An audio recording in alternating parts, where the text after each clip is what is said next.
अहिले फेसबुकको कमेन्टको बारेमा के भन्नुहुन्छ? कुन कमेन्ट हो? तपाईलाई मन पर्ला नपर्ला तर सत्य के हो भने बालेन अहिले मिडिया र प्रश्नहरूसँग भागिरहेका छन्। एउटा क्वेशन यो गाडीको सन्दर्भमा अलिकति धेरै विवाद भइरहेछ नि। ओलीको पोस्टमा आएको बालेनको त्यो कमेन्टले नेतृत्व होइन कार्यकर्ता स्तरको आवेग मात्र देखायो। प्रधानमन्त्रीको दावी गर्ने व्यक्तिबाट यस्तो कुतर्क अपेक्षित हुँदैनन्।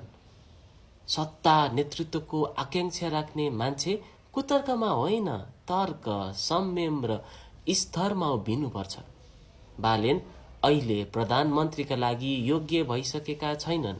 यो आरोप होइन, यो समयको मूल्याङ्कन हो। तर यो पनि उत्तिकै प्रश्न छ, यसपटक ओलीको राजनीति हार्नै पर्छ किनकि थकित संस्था हट्नु परिवर्तनको पहिलो शर्त हो। बालेनले अब सस्तो कटाक्षको राजनीति छोड्नु पर्छ। गाडीको विषयमा केही थोरै भनिदिनु।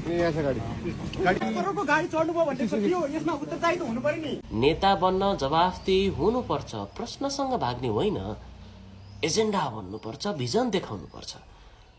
केवल कसैलाई हराउने एउटा एजेन्डा बोकेको व्यक्तिलाई कसरी नेता बन्ने? बात त सही है। अझै समय छ, सचिनुपर्छ, सुध्रिनुपर्छ। राजनीतिक परिपक्वता, संस्कार, शैली र शब्द अपनाउनुपर्छ। नत्र आज झापा 5 को मेरो साथीले बालेनलाई किन भोट हाल्ने भनेर सोध्यो भने मसँग स्पष्ट उत्तर के छ? मलाई खोल्न दे सरकार, अपराध होइन मन खोल्न दे दरबारको म शराब होइन।